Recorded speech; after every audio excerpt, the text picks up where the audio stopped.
Subscribe करें और bell दबाएं ताकि कोई खबर रह न जाए।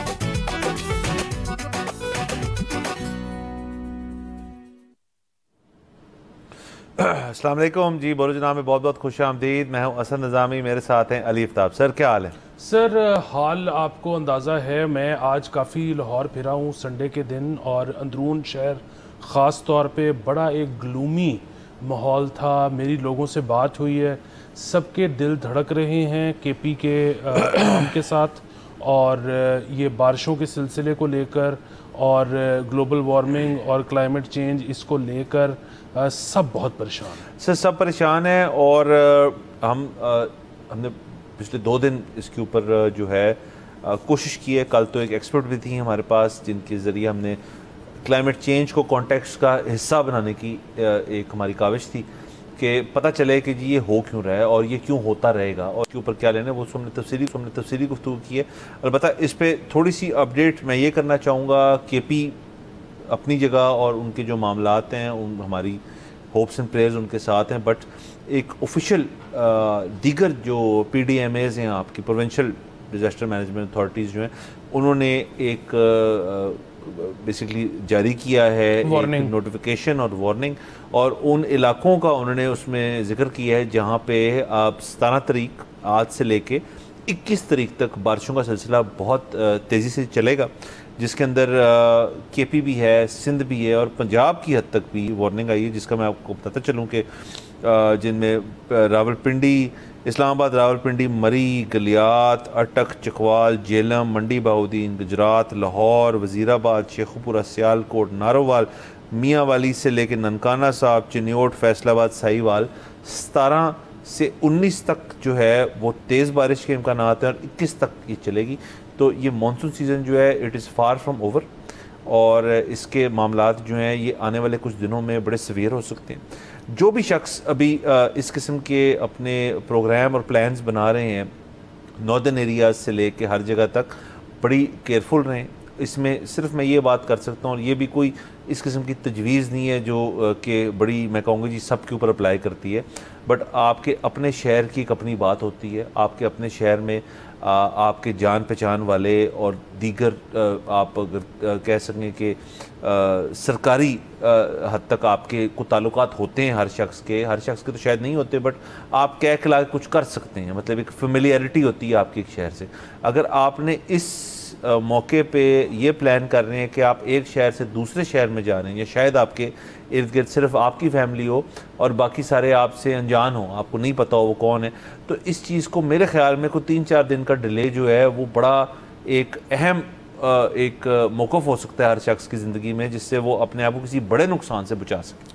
जी बिल्कुल, ये तो टूरिज़म की हद तक था। दूसरी चीज़, आप जब अपने शहर में, अब इतने सारे आपने शहर गिनवा दिए और ये सिर्फ आपने पंजाब के गिनवाए हैं, दीगर सूबों में भी वार्निंग है। अब बात ये है कि अगर एक रेला आपकी तरफ आ चुका है, आ गया है, चाहे आप वहाँ के मकीन हैं चाहे आप टूरिस्ट हैं, ज़ाहिर है मुझे पता है नकल मकानी एक बहुत मुश्किल काम है। आपका जो घर होता है उसके साथ सिर्फ आपकी चीज़ें नहीं जुड़ी होती, वो सिर्फ आपकी सर की छत नहीं होती, उसके साथ आपका एक इमोशनल बॉन्ड भी होता है, यादें होती हैं, उसको छोड़कर जाना मुमकिन नहीं होता। लेकिन एक तो ये है कि अगर कर सकें ऐसे मौके पर तो नकल मकानी एक अच्छी चीज़ है, क्योंकि जान है तो जहान है। दूसरी चीज़ ये कि अगर आप टूरिस्ट हैं, तमाशबीनी से परहेज़ करें। मतलब ये जो अक्सर लोग होते हैं वो कहते हैं कि हाँ हम देख रहे हैं अभी तो अंडर कंट्रोल है, वीडियोस बना लें, मौसम बड़ा अच्छा है, चाय पी लें, उसके बाद यहाँ से चले जाएंगे। वो 1-2 मिनट का वक्फ़ा होता है जिसमें पूरी आपकी कायनात पलट जाती है।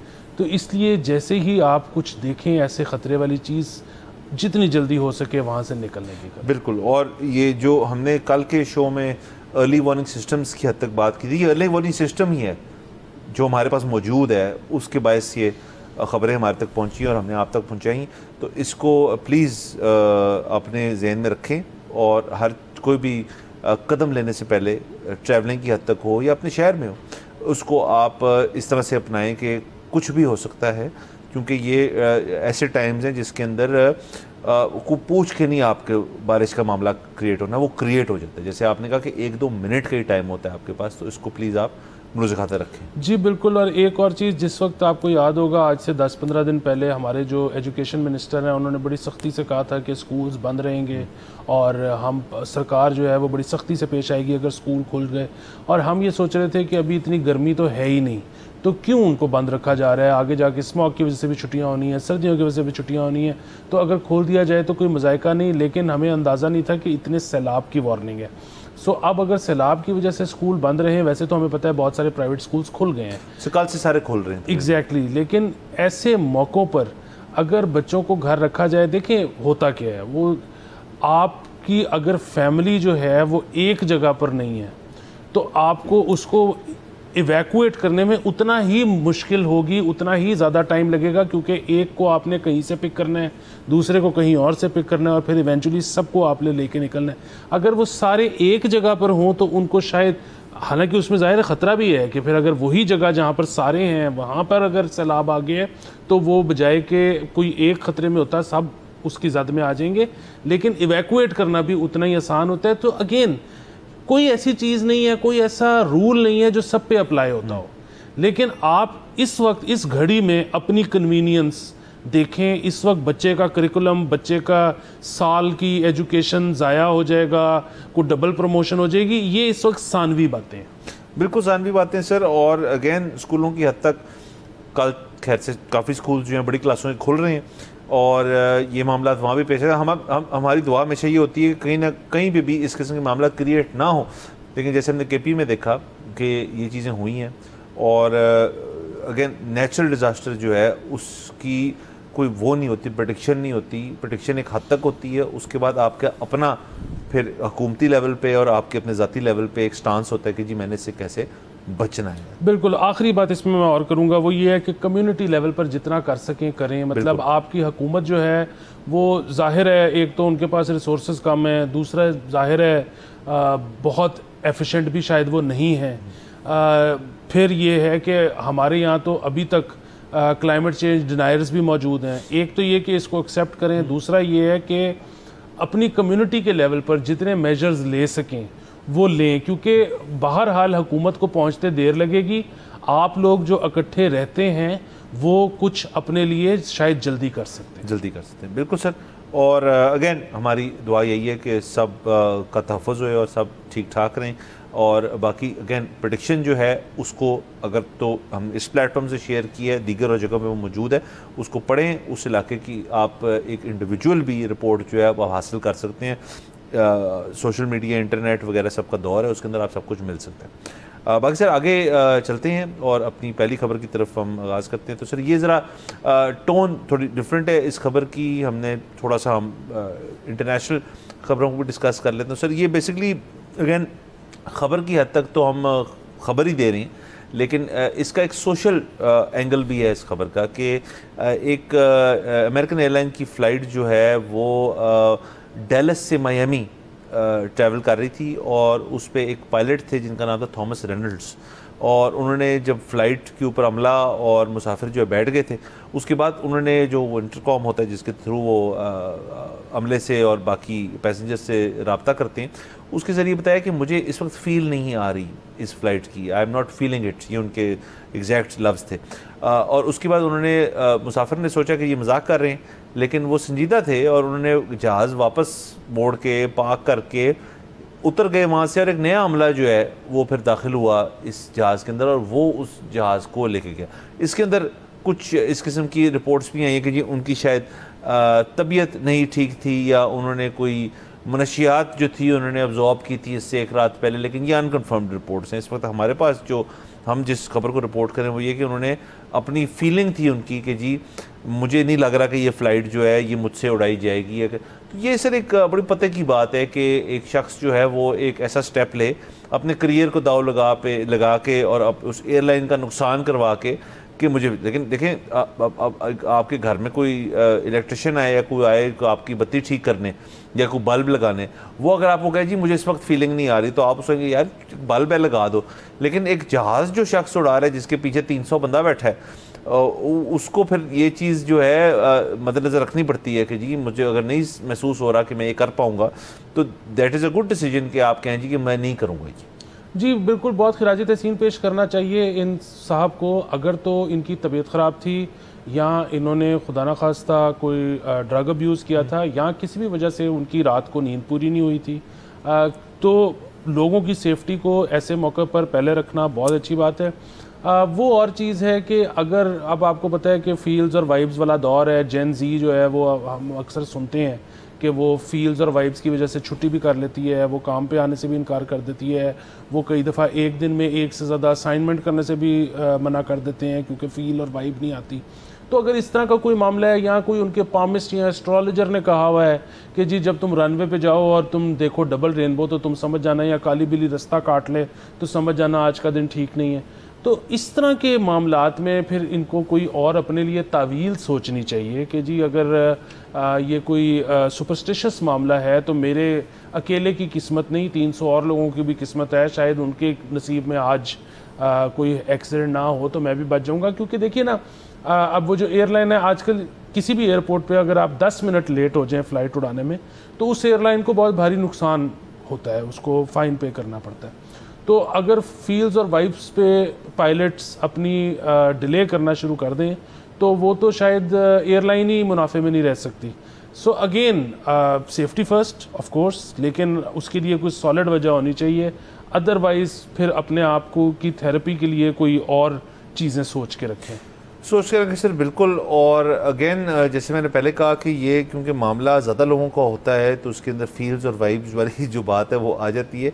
और उसको आप सर अगर वैसे असेस करें कि अगर हर शोबे में इस किस्म की चीज़ हो जाए, मतलब आप देखें ना, हर चीज़ जो है उसकी एक जो हम इस वक्त जो दुनिया जिस नैच पे है कि जी ह्यूमन कॉस्ट जो है उसकी एक वैल्यू लगाई जाती है। मतलब कोई नेचुरल डिज़ास्टर है उसकी ह्यूमन कॉस्ट है, एयरलाइन क्रैश है उसकी ह्यूमन कॉस्ट है, दीगर चीज़ों की ह्यूमन कॉस्ट है, वो तो बड़ी अपेरेंट ह्यूमन कॉस्ट है और बड़ी अफसोसनाक चीज़ है।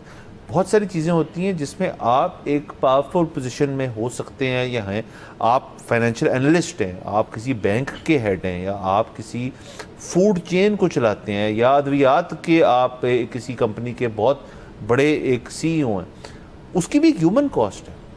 अगर आप अपने बेस्ट पे ऑपरेट नहीं कर रहे तो उसकी एक ह्यूमन कॉस्ट जो वो हालांकि डिलेड होगी, मतलब एयरलाइन क्रैश और नेचुरल डिज़ास्टर में अल्लाह माफ़ करे वो बड़ी अपेरेंट होती है, बट बाकी चीज़ों में अगर कोई फार्मा कंपनी का CEO जो है वो अप टू मार्क नहीं और वो कैसी दवाई जो है मार्केट में इंट्रोड्यूस हुई थी जिससे लोगों की जानी नुकसान हो जाता है या वो एडिक्ट बन जाते हैं, जो कि हो चुका है अमेरिका में ओपियोइड क्राइसिस जिस वजह से, तो वो आप उस चीज़ की भी एक ह्यूमन कॉस्ट है।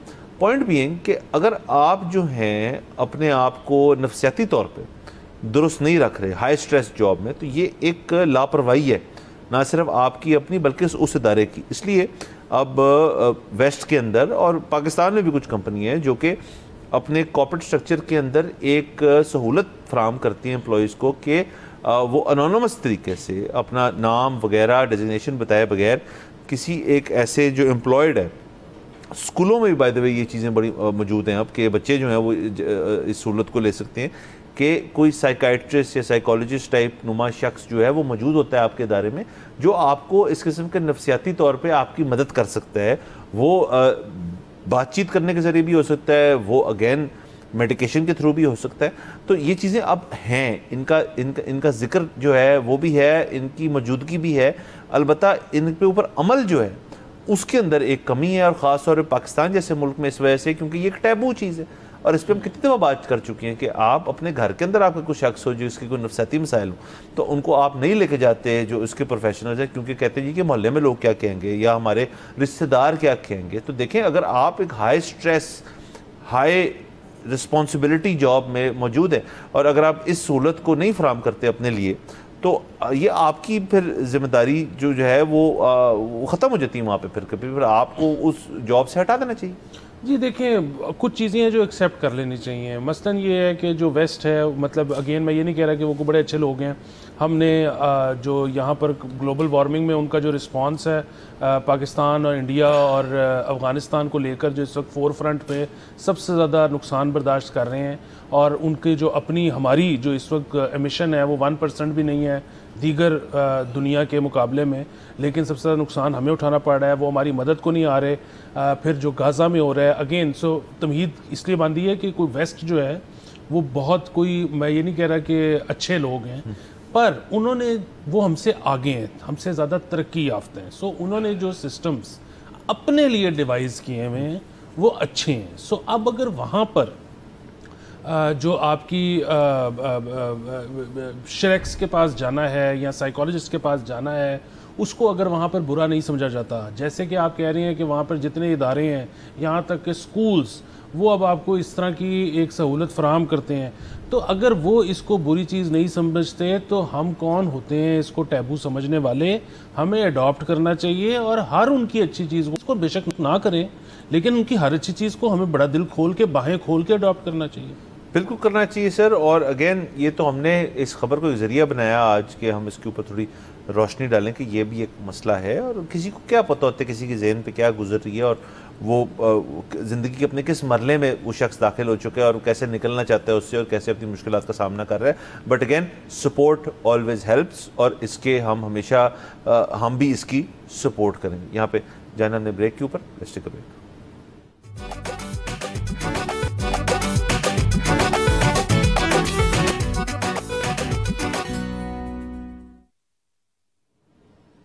Welcome back from the break. आप देख रहे हैं बोलो जनाब। सर आगे चलते हैं। सर आपको पता है यूट्यूब का दौर है, और यूट्यूब के अंदर जो है वो दीगर लोग जो हैं वो अपनी खिदमात जो है सर अंजाम दे रहे हैं, और उसके अंदर इन्फ्लुएंसर्स जो हैं पाकिस्तान के अंदर भी मौजूद हैं, जिसके अंदर बड़े बड़े नाम हैं। उसके अंदर एक जो सबसे नाम बचता है और बोलता है वो डक्की भाई हैं, जो कि गेमिंग से शुरू हुए, फिर उन्होंने कोई अपने फैमिली अफेयर्स डिस्कस करना शुरू कर दिए, फिर उनके ऊपर कानूनी कार्रवाई जो है वो एक दफ़ा हुई जब वो गाड़ी अपनी ऑटो ड्राइव लगा के खुद सो रहे थे या प्रिटेंड कर रहे थे सोने के, हमें नहीं पता, बट उनके ऊपर कार्रवाई हुई, फिर उनको अरेस्ट हुए, उनकी बेल होगी, फिर वो बाहर थे, अब फिर से उनको अरेस्ट कर लिया गया। लेकिन ये किसी और मामले में है। ये गालिबन उन्होंने किसी बेटिंग वेबसाइट जो है उसकी प्रमोशन की, उसकी स्पॉन्सरशिप की, या उसको प्लग किया अपने शो में किसी, और उसके बाद उनको पता चला कि ये वेबसाइट जो है वो मनी लॉन्ड्रिंग के लिए भी इस्तेमाल हो सकती है, तो इसलिए हुकूमती इदारे जो थे उन्होंने इसका नोटिस लेते हुए उनको अरेस्ट कर लिए। तो अब वो ज़ेर हिरासत हैं और उनके ऊपर कार्रवाई चल रही है। जी बिल्कुल सर, ये अगेन हम डक्की भाई की वजह से डिस्कस नहीं कर रहे, ये एक इशू है जिसको डिस्कस होना चाहिए। उसकी वजह ये है कि देखें, एक तो ये कि दो जुर्म जो है ना वो कभी भी आपस में बराबर नहीं हो सकते। अच्छा, अब ये जो वेबसाइट्स हैं, आपको याद होगा एग्जैक्टली ये वेबसाइट्स थी या कुछ डिफरेंट थी, लेकिन पाकिस्तान क्रिकेट बोर्ड भी इंडोर्स करता रहा है इन वेबसाइट्स को। अपने कुछ टूर्नामेंट्स में हमने देखा कि उनके एड्स चले। वसीम अकरम साहब ने किया था एक, बिल्कुल वसीम अकरम साहब ने भी किया था। हुआ ये कि इवेंचुअली फिर सरकार हरकत में आई और पाकिस्तान क्रिकेट बोर्ड ने कहा कि ओहो हमें तो पता नहीं था, सॉरी, और वो उसमें से पीछे हट गए। वसीम अकरम साहब का मुझे नहीं पता उस बारे में कोई फॉर्मल बयान आया या नहीं आया, लेकिन शायद उन्होंने अगर उसको इंडोर्स अपने इंस्टाग्राम से किया था तो शायद वो पोस्ट रिमूव कर दी हो। अच्छा, अब अगेन डक्की भाई ने उस वेबसाइट को प्रमोट किया। प्रमोट करने के बाद अगेन एक तो ये देखना चाहिए कि जब हुकूमत पाकिस्तान की तरफ से इस पर अहकामात आ गए, जब पीसीबी, वसीम भाई ये सब पीछे हो गए, तो क्या डक्की भाई इसको इंडोर्स करते रहे या उन्होंने भी उसके बाद इसके पीछे से अपना जो वज़न था वो हटा लिया? एक चीज़ तो ये देखने वाली होगी। दूसरी चीज़ ये कि जो मैंने कहा कि दो जुर्म बराबर नहीं होते। देखें, पाकिस्तान में जुआ भी इलीगल है, लेकिन अगेन वो ऐसे नहीं है कि हम अक्सर ये इसको ले लेते हैं कि जी क्योंकि पाकिस्तान एक इस्लामिक रिपब्लिक है उसकी वजह से यहाँ पर जुए की वेबसाइट्स बंद हैं। कई ऐसे ममालिक हैं जिसमें से एक आपका हमसाया ममालिक इंडिया भी है जहाँ पर बैटिंग इलीगल है। अब वो तो इस्लामिक कंट्री नहीं है। अच्छा, होता क्या है कि बैटिंग में एक शख्स अपने पैसे जो है वो बेट करता है, तो वो वॉलंटरीली अपने पैसे बेट कर रहा है, वो जीत भी सकता है और वो हार भी सकता है, वो सड़क पे भी आ सकता है। हाँ, लेकिन सरकार, कई रियासतें हैं जो कहती हैं कि जी इसकी वजह से जो हमारा नज़्म ज़ब्त है वो ख़राब हो सकता है। एक शख्स के हो सकता है वो रात को अपना घर हार जाए, उसके पास अगले दिन सर छुपाने की जगह ना हो, उसकी वजह से जो एक मुआशरे में बदनज़मी फैलेगी उसकी ज़िम्मेदार रियासत है। तो हम जो लीगल है उसको, जो बैटिंग है उसको हम लीगल करार ही नहीं दे सकते। सो मैं सिर्फ ये कह रहा हूँ कि ये एक जुर्म है। क्योंकि आप इससे अपना नुकसान करवा सकते हो, इसलिए रियासत ये कहती है कि हम आपको ये नहीं करने देंगे। ऑन दी अदर हैंड, अगर आप इसको बेटिंग के लिए इस्तेमाल ही नहीं कर रहे, आप इसको मनी लॉन्ड्रिंग के लिए इस्तेमाल कर रहे हो, तो फिर आप अपना तो नुकसान करवा ही नहीं रहे, आप तो बाकायदा आपकी एक रियासत से जंग है, क्योंकि मनी लॉन्ड्रिंग जो है वो तो रियासत के खिलाफ एक जुर्म है ना। सो इसकी तो सज़ाएं आपको पता है कि पाकिस्तान तो छोड़ ही दें, ये तो ऐसी चीज़ है जिसपे अमेरिका बहुत ज़्यादा सख्ती करता है कि मनी लॉन्ड्रिंग इज समथिंग जो आप नहीं कर सकते। फिर पाकिस्तान में फैटफ और दीगर इस तरह की चीज़ें हैं जिसकी वजह से हमें और ज़्यादा केयरफुल रहना पड़ता है। अब इसमें जो सवाल है ना वो ये है कि चले जी कानून हरकत में आ गया, एक तो ये कि कहीं ऐसा तो नहीं होगा कि डकी भाई इल्ज़ाम लगाएंगे आज से कुछ अरसे बाद या अभी कि जी ये तो बड़ा सिलेक्टिव जो है वो आप कार्रवाई कर रहे हैं कि इसमें तो बहुत सारे लोग थे, आपने सिर्फ मुझे पकड़ा, बाकियों को भी पकड़ लें। दूसरी चीज़ ये है कि अगर रियासत ये कहती है कि जी वो इंडोर्स तो इन्होंने किया था फलानी तारीख को, हमने उसकी वजह से नहीं पकड़ा, ये खुद मनी लॉन्डर कर रहे थे उसके थ्रू, तो देन केस की नौयत ही बदल गई। तीसरी चीज़ ये है कि अभी आपको पता है कि ये तो जो वेबसाइट्स थी, मैंने रिसेंटली इनके एड्स नहीं देखे, कुछ अर्से पहले हमने सबने बहुत ज़्यादा देखे, ये चल रहे थे। रिसेंटली हमने इनके एड्स नहीं देखे, लेकिन रिसेंटली हम सबको अंदाज़ा है कि अब वो एक और ग्रे चैनल है, मतलब it's not white, it's not black, जो आपकी क्रिप्टो करेंसी है। और क्रिप्टो करेंसी की जो बेसिकली एक्सचेंजेस हैं, अगेन वी डोंट नो, मतलब बाइनेंस है, बाइनेंस पाकिस्तान में मौजूद है, उनका दफ्तर है, लेकिन वी डोंट नो कि वो लीगल है कि वो इलीगल है। इसी तरह अब आप जब आपको जब उसमें डालने के लिए USDT चाहिए, तो USDT आप अमूमन एक्सचेंज से ख़रीदने के बजाय P2P ख़रीदते हैं, और उसकी वजह ये है कि वो सिर्फ ऐसे नहीं है कि आप पाकिस्तान में ऐसा करते हैं, आप अमेरिका में भी ऐसा करते हैं, क्योंकि एक्सचेंज की फ़ी ज़्यादा होती है, P2P में फ़ी कम लगती है। अब बात यह है कि उसके तहत कोई क्रिप्टो करेंसी की सेल और परचेज़ कर रहा है, तो वो तो ठीक है इवेंचुअली, अगर उस सरमाए ने पाकिस्तान में ही रहना है। लेकिन अगर आप यहाँ से P2P USDT लेके आप किसी और मुल्क में उसको कैश करवा रहे हैं, तो देन दैट्स अ प्रॉब्लम। अब अगेन बात यह है कि इसके ऊपर मुझे आप बताएं कि कितने चैनल्स के ऊपर बात हो रही है, कितने फोरम्स के ऊपर बात हो रही है, कितने लोगों को पकड़ा है, कितने लोगों को पकड़ा है। पकड़ने के अलावा, पकड़े तो बाद में, पहले बात तो करें। मैंने मेरे ख्याल में एक शबर जैदी को इसके बारे में बात करते सुना है, उसके अलावा कुछ ट्वीट्स हैं जो कि ट्वीट कर रहे हैं इसके बारे में, और मैं आपको कोई नाम नहीं ले सकता कि इस तरह दो बंदे आमने सामने बैठे हुए थे और इसके बारे में बात कर रहे थे। सर आप इस तरह देख लें, देखें आपने बहुत चीज़ों का जिक्र किया जिसमें एक मनी लॉन्ड्रिंग का जो जो जो इल्ज़ाम इन पे भी लग रहा है। देखिए मनी लॉन्ड्रिंग जो है एक बाय डेफिनेशन एक इस किस्म की चीज़ है जिसमें बड़ी फिनेस चाहिए आपको, जिसमें उसका बुनियादी मकसद ये है कि आप पकड़े ना जाएँ। आप एक ऐसी चीज़ छुपा रहे हैं जो आपका काला पैसा है, उसको आप सफ़ेद करने लगें। अब पाकिस्तान में देखें उसकी क्योंकि बुनियाद ये है कि उसको इतने एक क्रिएटिव तरीके से किया जाए कि वो पकड़े ना जाए, जड़ से ना पकड़े जाए। लेकिन यहाँ पे तो अगर आप सिर्फ प्रॉपर्टी मार्केट देख लें, उसके अंदर कौन सी मनी लॉन्ड्रिंग नहीं हुई। आप देखें यहाँ पे जो DC वैल्यू वाली बात है कि जी आपने प्लॉट जो है उसकी जो अब तो खैर ऐसे नहीं है, जो अब चेंज हो गए मामला, लेकिन ज़माने में था जी कि प्लॉट की एक DC वैल्यू है, वो DC वैल्यू उसकी वैल्यू है, दैट इज़ वाइट मनी। वो आप वाइट का वाइट दे के DC की हद तक, बाकी जो एक्चुअल कॉस्ट है उसकी वो बाकी आप कैश दे देते हैं, लेकिन आपका वो कैश जो है वो इफेक्टिवली वाइट हो गया उसके अंदर। ये तो यहाँ होता रहा है, बड़े सरेआम होता रहा है, खुल के होता रहा है। और मैं ये नहीं कह रहा कि कोई सर्टन हाउस, तमाम हाउसिंग और प्रॉपर्टी की जो डीलिंग्स है उसमें ही होता रहा है, तो उस पर भी एक हद तक ब्लाइंड आई थी, वो चेंज हो गया। आप जैसे आप क्रिप्टो की बात कर रहे हैं, अब जैसे आपने शहबाज जैदी साहब का जिक्र किया, वो बड़े आउटस्पोकन है बड़े मामला के ऊपर, वो बोल रहे हैं इसके ऊपर आने वाले दिनों में शायद को पिकअप कर लेके जी ये बड़ी लीकेज है यहाँ से, इसको भी बंद करें। पॉइंट इज़ कि दुनिया में जो वॉच डॉग्स होते हैं, और दुनिया के वॉच डॉग्स तो कई हमारे भी वॉच डॉग्स होते हैं, जैसे आपने फैटअप का जिक्र किया, वो देख रहे होते हैं प्रीएम्प्टिव तरीके से कि जी एक चीज़ जो है वो हमें लग रहा है हो रही है, इन्वेस्टिगेटिव पॉइंट ऑफ व्यू से। यहाँ पे अनफॉर्चुनेटली अभी तक ये कि यार ये चीज़ हो गई है बड़ी दफ़ा, अब हमें पता चल गया, अब हम इसको रोक देंगे, तब तक मामला बड़े चेंज होते। वो कितने कुछ चीज़ें लॉन्डर हो चुकी होगा, कितना पैसा घूम चुका होगा, कितना पैसा क्लीन हो चुका होगा, उसकी कोई वैल्यू लगा ही नहीं सकता इस मुल्क के अंदर। अगेन दूसरा आप मुझे बताएं कि यहाँ पे मनी लॉन्ड्रिंग के ऊपर आप देखें, जैसे डकी भाई को पकड़ा उन्होंने, बट फिर तो जो एमनेस्टी स्कीम्स आती हैं वो इफेक्टिवली क्या है, मैं उसको मनी लॉन्ड्रिंग नहीं कहूँगा, वो तो एमनेस्टी है कि जी आप जो भी पैसा है आपके पास पड़ा है कैश, सर्टन वैल्यू दे के उससे गवर्नमेंट कुछ पैसे रेवेन्यू कमा लेती है टैक्स की बात में, और बाकी आपका पैसा वाइट हो जाता है। तो वो कैसे, उसके ऊपर सवाल जवाब तो नहीं है ना सर। आप ताहयात किसी एमनेस्टी स्कीम के ऊपर सवाल नहीं कर सकते, उसका लीगल फ्रेमवर्क ही है। सो यहाँ पे एक मुझे डबल स्टैंडर्ड लगता है। मतलब नथिंग अगेंस्ट डक्की भाई, उनके अपने बड़े मसाइल हैं जिनको हम बड़ी दफ़ा डिस्कस कर चुके हैं, बट मतलब जो मनी लॉन्ड्रिंग वाली चीज़ है उसके ऊपर तो हुकूमत कई दफ़ा खुद, तमाम हुकूमतें जो हैं उन्होंने खुद बड़ी खिदमात हैं उनकी।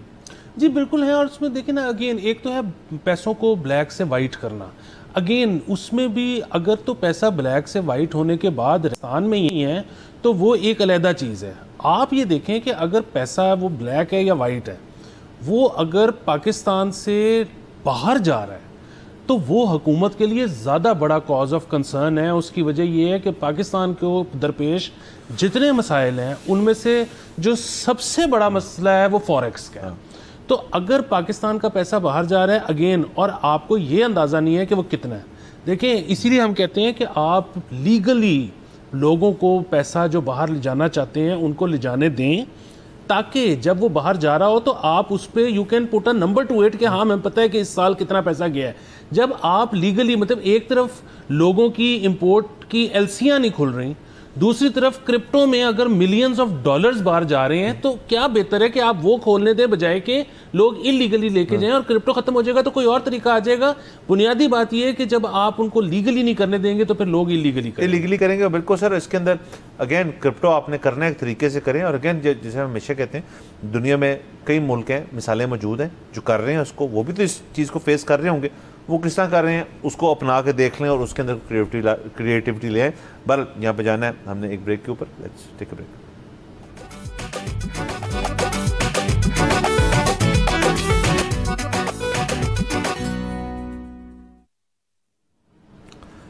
Welcome back from the break. आप देख रहे हैं बोलो जनाब।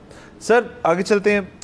सर आपको पता है तमाम तर चीज़ें जो दुनिया में तब्दील हो रही हैं उसके अंदर मेडिकल साइंस जो है वो फोर फ्रंट पे है कि लोगों को जो दीगर बीमारियां हैं उनसे कैसे बचाना है।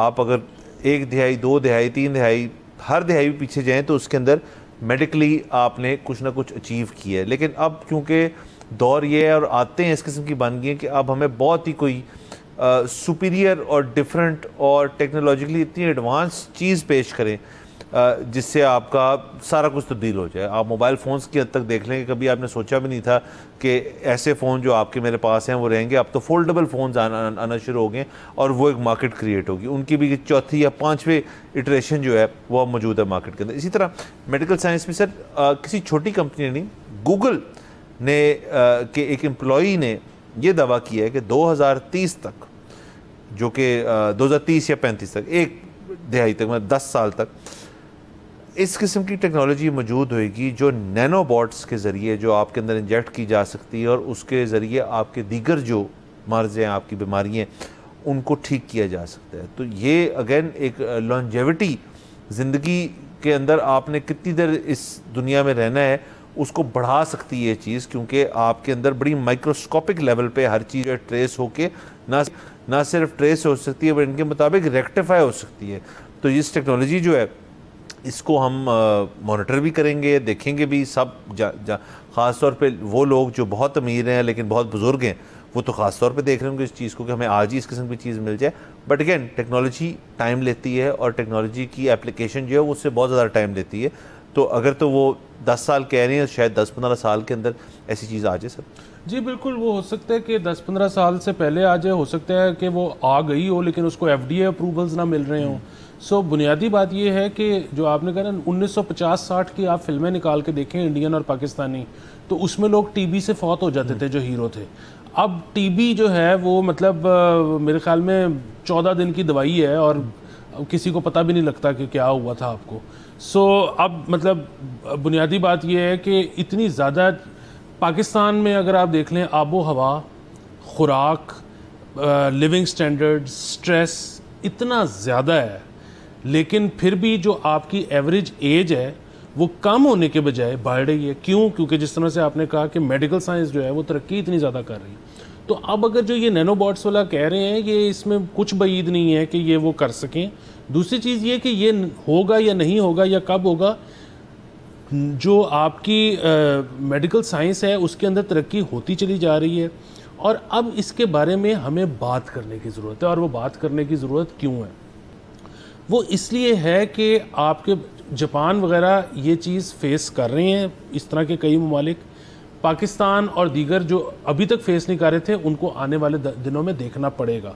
जिस तरह से आप कहते हैं कि जी पाकिस्तान एक बड़ा यूनिक मुल्क है, यूथ बल्ज है, आपकी जो 60% से ज़्यादा बड़ी आबादी है वो 30 साल की उम्र से कम है, बिल्कुल ठीक है। आपके ख्याल में ये इसी तरह रहेगा या इसमें चेंजेस आने शुरू होंगे? अच्छा, वो जो 30 साल से कम के लोग हैं वो तो बड़े प्रोडक्टिव होते हैं। वो प्रोडक्टिव इस तरह से होते हैं कि वैसे तो हम उनको बहुत ज़्यादा नौकरियां नहीं दे पा रहे, हम उनके लिए कोई बहुत अच्छा फ्यूचर नहीं बना पा रहे, लेकिन वो उनके अंदर एनर्जी होती है, वो कुछ ना कुछ करके अपना गुजारा कर सकते हैं। अभी आपके पास जो एक मसला आएगा कि वो जो 30 साल से कम हैं वो 60 के होंगे आज से 30 साल बाद। आपको पता ये लग रहा है कि आज से 10-15 साल बाद ऐसी चीज़ें आनी शुरू हो जाएंगी जिसकी वजह से लॉन्जेविटी बहुत बढ़ जाएगी।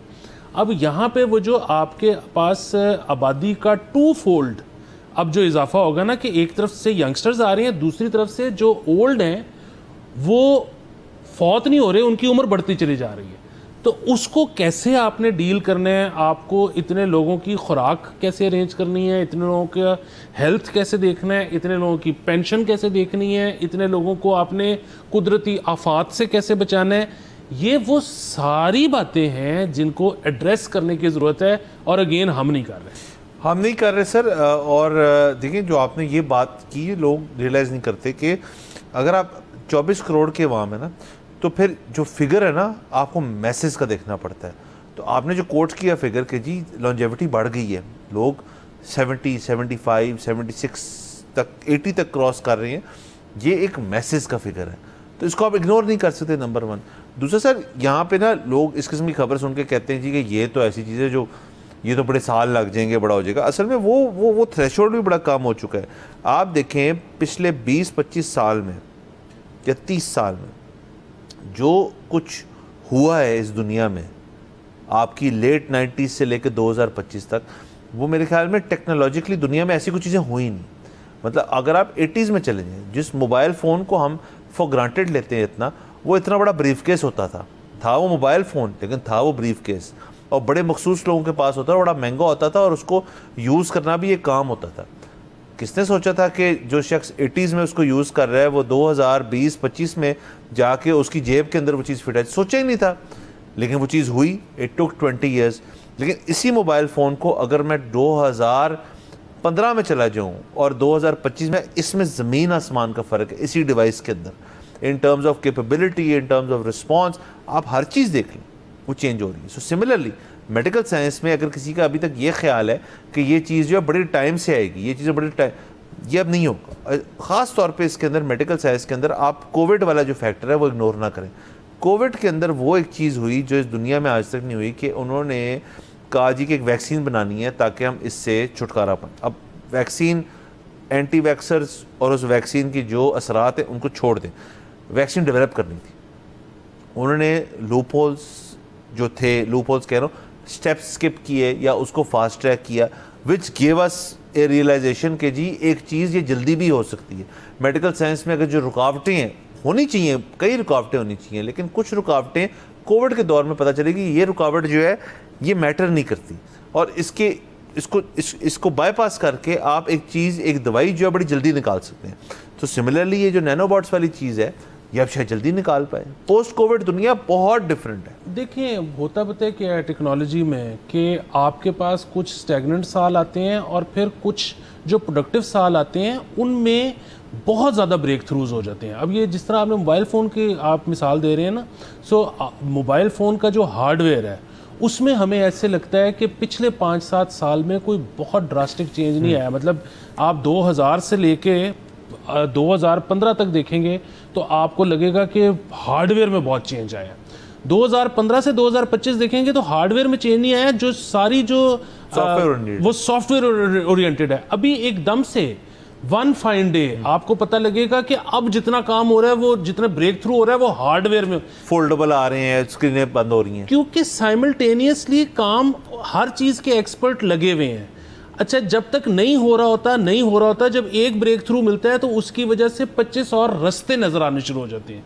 सो अगेन वो अगर ये 2035 की उन्होंने ये डेट दी है तो हो सकता है 2045 हो जाए, हो सकता है 2050 हो जाए, लेकिन आप इस बात को ज़हन में रखें कि 2050 भी होगा तो जो आज 30 का है वो मोस्ट प्रोबेबली तब तक जिंदा होगा।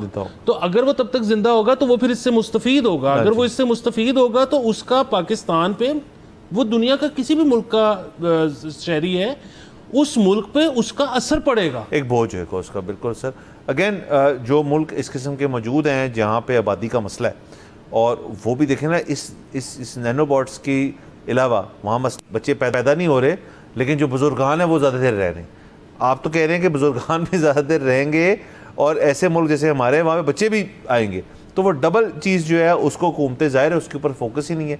क्योंकि again like most countries, Pakistan भी इसी तरह कि जब होगा तब उस चीज़ को हम देख लेंगे। अगेन ये एक अप्रोच है और हम हुकूमतें जिस तरह चलती हैं हमें उनके एग्जैक्ट मैकेनिज्म नहीं पता, तो ऑब्वियसली ये वाली चीज़ जो है closer to the problem assess करेंगे। पर सर हमारा वक्त ख़त्म हो जाता है, आपसे इजाज़त लेते हैं, अगले हफ्ते इंशाल्लाह फिर मुलाकात होएगी। खुदा हाफ़िज़।